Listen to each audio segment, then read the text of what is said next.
Bonjour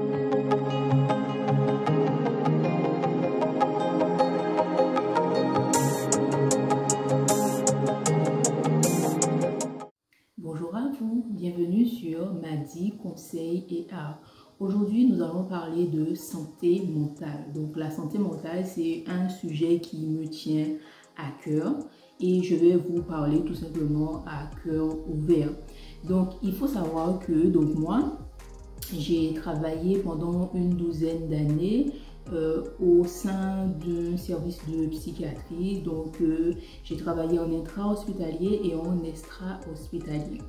Et dans mon parcours, c'est-à-dire que bien avant d'être infirmière en psychiatrie, j'ai été donc étudiante et j'ai fait différents stages en psychiatrie.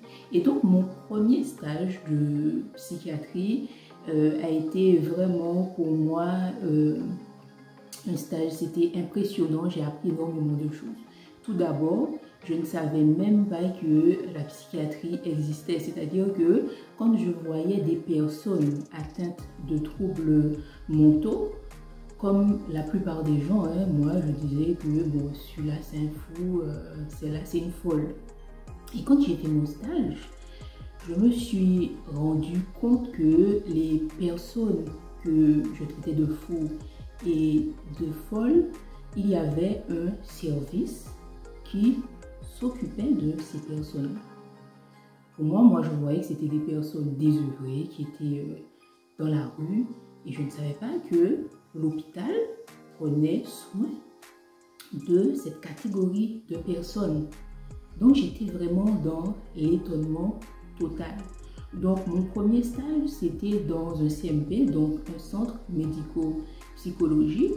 Et j'étais tellement curieuse, on va dire une curiosité intellectuelle, que j'ai demandé à voir un peu qu'est-ce qui se passait en intra-hospitalier quand donc, ces personnes-là étaient hospitalisées. Donc, ma référente de l'époque m'avait donc autorisé à faire donc une journée d'intégration dans le service de psychiatrie en intra-hospitalier et où j'ai pu voir comment se déroulait donc une journée. Et donc, j'étais vraiment ébahie. Je voyais que, ben voilà, il existe un service pour les personnes que moi je traitais de folles. Et ça a changé mon regard. Et au fur et à mesure, je me suis rendu compte que il n'y a pas seulement les personnes que l'on voit en train de déambuler dans la rue, mais ce sont toutes les personnes de toutes catégories sociales différentes. Et ce stage-là avait ouvert mes yeux sur le monde. Vous savez, parce qu'on est là, on vit notre vie, voilà, étudiante, chez les parents, voilà, on ne se rend pas compte. Et là, je me suis rendu compte qu'il y avait des personnes comme moi-même, c'est-à-dire qui ont été étudiantes et que dans leur parcours, elles ont dû arrêter parce que on a diagnostiqué que ces personnes-là étaient schizophrènes, par exemple. Et donc, chemin faisant, ça m'a tellement interpellée que quand il était question de faire un stage optionnel, j'ai choisi d'aller donc dans un service de psychiatrie, de gérontopsychiatrie pour voir et approfondir encore plus le sujet. Donc, pour parler de santé, oui, je vais vous donner la définition de la santé en général. Donc, selon l'OMS, l'Organisation mondiale de la santé, la santé, en fait, c'est un état de complet bien-être sur le plan physique, mental et social. Et ce n'est pas seulement l'absence de maladie ou d'infirmité. Donc, vous voyez, au sein même de la définition de la santé, on retrouve la sphère mentale. Et moi, tout ce qui était mental, déjà, c'était inconnu. Et puis, je me suis rendu compte que finalement, c'était tabou. Voilà. Et je vais vous donner la définition de la santé mentale, toujours selon l'OMS, l'Organisation mondiale de la santé. Il nous est dit que la santé mentale est un état de bien-être qui permet à chacun de réaliser son potentiel, de faire face aux difficultés normales de la vie, de travailler avec succès et de manière productive, et d'être en mesure d'apporter une contribution à la communauté. Donc, au travers même de la définition, nous voyons que nous sommes tous concernés. Que la santé mentale ne se limite pas seulement aux troubles mentaux, mais que chacun doit trouver un équilibre pour pouvoir développer son potentiel. Chacun a du potentiel. Ce n'est pas une histoire de diplôme, ça n'a rien à voir. Il y a des gens qui n'ont pas de diplôme et qui ont du potentiel. Chacun a du potentiel et il faut que nous soyons productifs. La santé mentale concerne tout le monde. Et donc, quand j'ai commencé à travailler, je me suis rendu compte que vraiment, personne n'est épargné. On avait comme clientèle ou patientèle des personnes issues de la politique, des journalistes, des personnes bien placées dans la société, des chefs d'entreprise.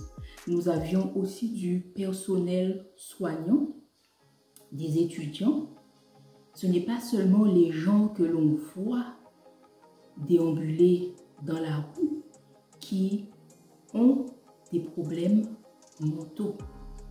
Donc ça veut dire que vu comme ça et vu la définition que j'ai donnée au préalable de la santé mentale, ça veut dire que chacun, on doit voir l'autre comme soi-même. C'est-à-dire que de la même manière que on prend soin de nous au niveau physique, que chacun doit prendre soin de soi au niveau mental, de manière à ne pas plonger, de manière à ne pas sombrer. Et donc, je lisais un article où je voyais que au sein même du corps soignant, qu'il y a énormément de personnes qui souffrent de dépression, de burn-out, qui veulent même se suicider parce que on se donne et on ne sait pas se protéger, on ne sait pas prendre soin de notre santé au niveau mental.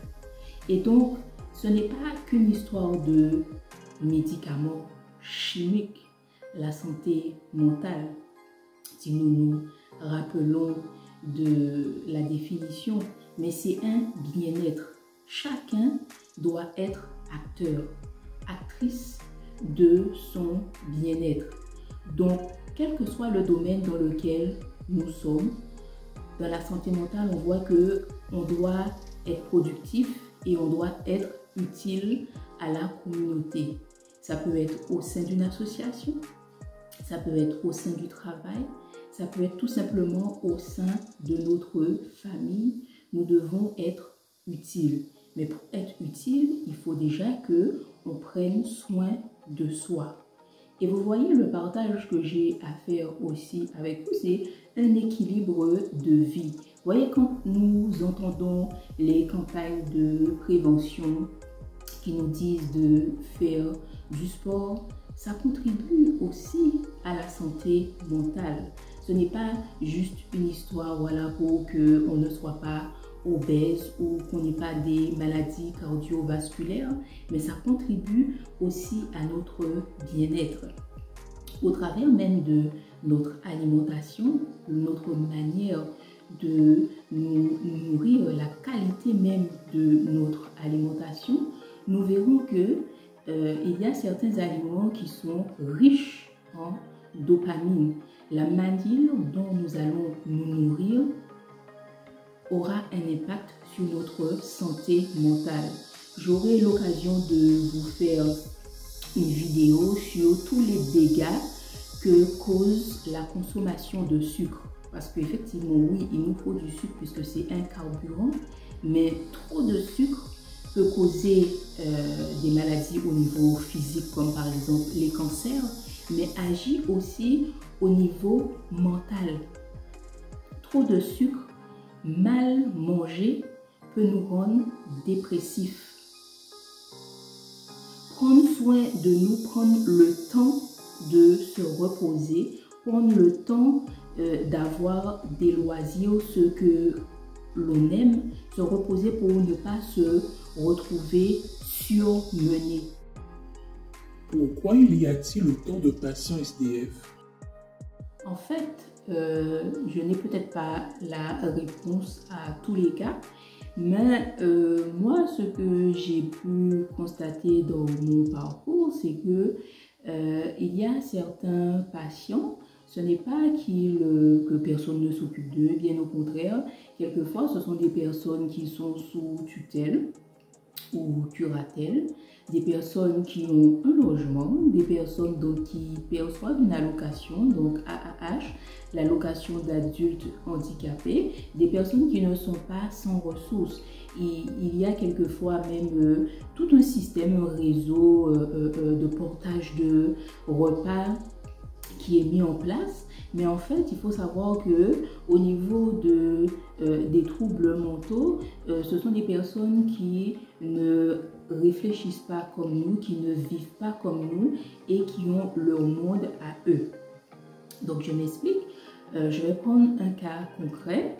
Un patient qui, lui, il a eu dans son parcours, donc avant de sombrer, on dira, il était donc dans une vie de famille, vie de couple, enfant. Finalement, il y a eu une rupture sentimentale et depuis cette rupture sentimentale, il a développé des troubles mentaux et finalement, il s'est retrouvé donc à la rue, il a perdu son travail, etc.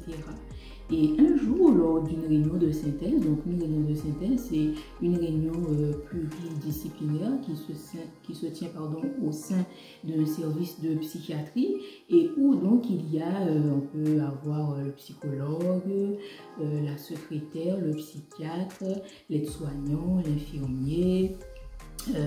On peut avoir l'assistante sociale, enfin c'est une équipe pluridisciplinaire et où on parle ce jour-là soit d'un seul cas ou soit de plusieurs cas de patients et donc c'est vraiment une démarche qui est vraiment holistique, c'est-à-dire que même si on se trouve au sein de la psychiatrie, on ne va pas seulement parler de la santé mentale, on ne va pas seulement parler, voilà, vous savez, bon, aujourd'hui, hier soir, il n'a pas dormi, il a fait une crise plastique, il a toujours ses délires, etc. On ne parle pas que des troubles mentaux, mais c'est vraiment une prise en charge, un accompagnement holistique où on va parler de la santé physique, on va parler de la santé mentale, mais aussi on va parler du côté social. Donc vous voyez, lors de ces réunions-là, c'est vraiment toute la définition même de la santé selon l'OMS qui est prise en compte. Et donc, lors d'une réunion de synthèse, on parle donc du cas de ce monsieur et on apprend que en fait, c'est quelqu'un qui, son compte en banque est peut-être plus comblé que le vôtre. C'est quelqu'un qui a de l'argent, mais qui, comme pour s'auto-punir, se retrouve à la rue, reste à la rue, et c'est son choix. C'est quelqu'un que vous verrez dans la rue en train de mendier, en train de quémander, et pour autant, son compte en banque est plein. J'ai un autre cas, celui-là, il est toxicomane et aussi dans la rue. Et donc, lors d'une hospitalisation, et c'est souvent le cas, quand ils sont hospitalisés, on essaie vraiment de tout reprendre à zéro, de manière à ce que quand la personne sortira de l'hôpital, que tout soit mis en place. On sait que la maison a été nettoyée, en fonction du budget qu'a ce patient-là, on va mettre en place un service d'aide ménagère, un service de portage de repas, etc. Et donc ce monsieur, donc, qui est monsieur C, tout a été fait et il a décidé, voilà, il sort. Quand il sort de l'hôpital, on le fait sortir par ambulance ou taxi conventionné qui le dépose devant chez lui. Et le jour même, il peut décider de ne pas intégrer son domicile et de retourner à la rue. Vous voyez? De retourner dans son même système. Donc ce n'est pas à dire que la psychiatrie ne fait rien, que le personnel ne fait rien. Bien au contraire, on fait, mais vous savez, comme ce sont des gens qui sont dans leur monde, quelquefois nous, on veut faire comme nous, on aurait souhaité qu'on fasse pour nous, c'est-à-dire qu'on vit dans une maison, on mange, on s'habille, on se soigne, etc. Et on aurait voulu pareil pour l'autre, mais lui, dans son monde, non. Sa vie, c'est à l'extérieur, sa perception du monde n'est pas la même que nous. Peut-être qu'il se sent au travers, dans sa vie à l'intérieur de son logement, il peut se sentir persécuté, pas à l'abri, et se sentir mieux à l'extérieur. Nous, avec notre regard, puisque nous sommes sains au niveau mental, on se sent beaucoup plus à l'abri à l'intérieur de notre maison. Pour certains, ce n'est pas le cas. Ils sont bien à l'extérieur. Leur monde, c'est à l'extérieur. Vous comprenez? Donc, ce n'est pas à dire qu'il n'y a rien qui est mis en place. Tout est mis en place. Pour ceux qui sont à la rue, il y a un service qui s'appelle l'équipe mobile qui va vers le patient dans la rue, qui lui propose son traitement, qui lui propose de l'amener dans un lieu pour se doucher, qui lui donne vraiment tout ce qu'il faut pour qu'il soit correctement pris en charge au niveau de son alimentation. L'assistante sociale aussi est informée et par moment aussi un rendez-vous est pris et elle aussi, elle se déplace, elle va dans la rue au contact de ce patient-là. Le psychiatre aussi, il se déplace, il va dans la rue. Donc, ce n'est pas qu'il y a rien qui est mis en place. Donc, c'était pour vraiment permettre à ceux qui ne le savent pas. Il y a énormément de dispositifs qui sont mis en place, mais on ne peut pas faire forcer le patient à accepter. On fait avec lui. Il y a certains, bon, ils ne sont pas en état de faire, donc il y a certaines choses qu'on peut faire pour eux. Mais si eux, ils n'adhèrent pas, là, ce n'est plus du fait du professionnel de la psychiatrie. Là, la balle est dans le camp du patient. Quel conseil donneriez-vous à un étudiant qui doit effectuer un stage en psychiatrie? Ben, je dirais à un étudiant en soins infirmiers ou à un élève aide-soignant ou quel que soit l'étudiant, que ce n'est pas la peine de raser les murs lors du stage. Mais en tous les cas, il faut veiller à fonctionner en binôme, au moins de fonctionner avec un personnel soignant et de ne pas être isolé au sein du service, non pas par peur, mais tout simplement par sécurité, par précaution. Et surtout, toujours se tenir informé des protocoles concernant chaque patient. Parce que chacun a son protocole, il faut en être informé. Et si par exemple, dans certains services, la cigarette est tolérée, si le patient vient vous demander à fumer, il ne faut pas d'emblée lui donner une cigarette, il faut en parler à l'équipe tout simplement parce qu'il y a du côté du patient par moment beaucoup de manipulation, vous voyez. Ils savent qu'ils ont déjà demandé une cigarette aux soignants et ils passent par l'étudiant se disant que bon, il ne sait pas pour avoir plus de cigarettes. Donc si son protocole dit bon dans la journée c'est que 3 cigarettes, donc il faut respecter le protocole.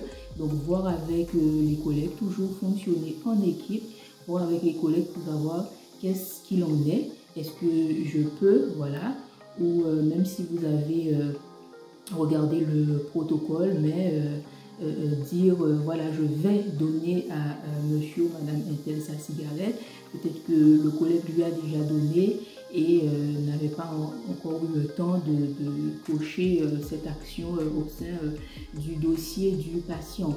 Donc voilà, ce que j'ai à dire, c'est vraiment fonctionner en sécurité, fonctionner en équipe, de ne pas avoir peur parce que comme on aime à le dire, les patients souffrant de troubles mentaux, il y en a beaucoup plus à l'extérieur qu'à l'intérieur, tout simplement parce qu'il n'y a pas beaucoup de lits de places d'hospitalisation. Voilà, donc ne pas fonctionner dans la peur. Votre message aux familles, quel est-il? Aux familles, je dirais que bon, elles ne sont pas seules. Hein. Surtout, il ne faut pas hésiter à poser des questions parce que c'est vrai que autant pour tout ce qui concerne la santé d'un point de vue physique, les familles osent poser aux spécialistes les questions adéquates. Et quand il s'agit de santé mentale, quelquefois elles sont un peu dans l'inconnu et puis elles restent dedans. Non, il faut poser les questions, oser aller vers le personnel soignant, oser s'informer. Et surtout, ce n'est pas la peine de culpabiliser et ce n'est pas tabou. Voilà, comme on a vu dans la définition, la santé mentale, c'est pour tous. Voilà. Donc, et surtout, je dirais aux membres de la famille de prendre soin d'elle parce que c'est vrai que c'est très prenant d'avoir une personne dans sa famille qui souffre de troubles mentaux. Donc, vraiment, famille, prenez soin de vous. Voilà, nous en sommes donc à la fin de ce partage concernant la santé mentale et je vous dis donc à bientôt.